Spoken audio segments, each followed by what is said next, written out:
falling fares when Uber Chief Executive Officer Travis Kalanick takes an Uber. He prefers a black car, the high-end service his company introduced in 2010. On this particular night in early February, Super Bowl Sunday, Kalanick is perched in the middle seat, flanked by two female friends.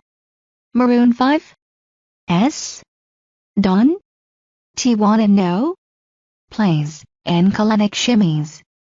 He clutches his smartphone as the three make awkward conversation. The two women ask when his birthday is, and marvel that he's a Leo.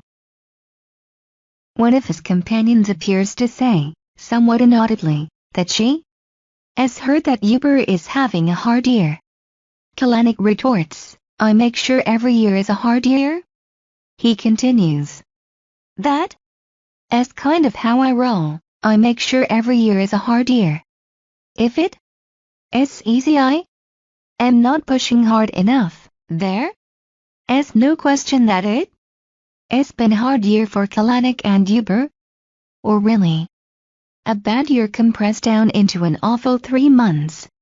And it keeps getting worse. That pleasant conversation between Kalanick and his friends in the back of an Uber Black, it evolved into a heated argument over Uber fares between the CEO and his driver, Fauzi Kamal, who then turned over a dashboard recording of the conversation to Bloomberg. Kamal, 37,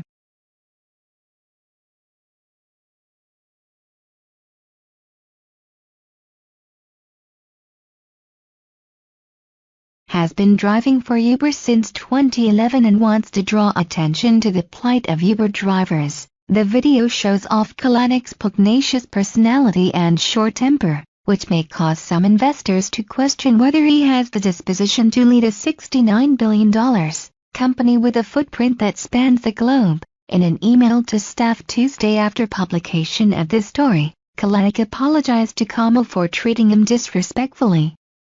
To say that I am ashamed is an extreme understatement. Kalanick wrote, my job as your leader is to lead. And that starts with behaving in a way that makes us all proud.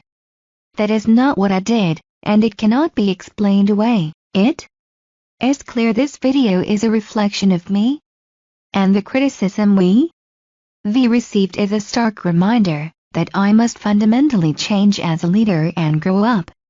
This is the first time I've been willing to admit that I need leadership help, and I intend to get it. In December, Uber pulled its self-driving cars off the road in San Francisco after the California Department of Motor Vehicles said they were operating illegally without an autonomous vehicle license. In January, more than 200,000 people uninstalled their accounts, and sharp delayed Uber trended on Twitter. After the company was accused of undermining a New York taxi union strike protesting President Donald Trump's refugee ban.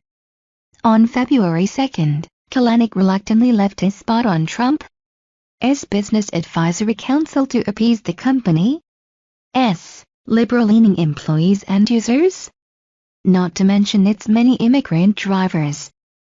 On February 19, a former software engineer at Uber wrote a blog post alleging that she had been propositioned for sex by her manager and that when she taken the issue to Human Resources, an HR rep had said that he'd wouldn't be punished, in part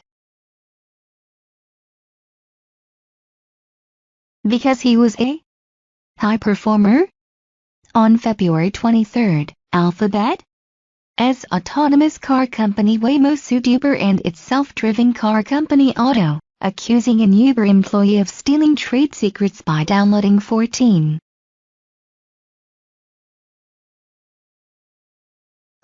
files onto an external hard drive.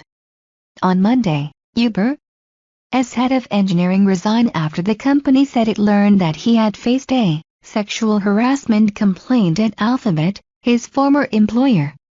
He denied the allegations,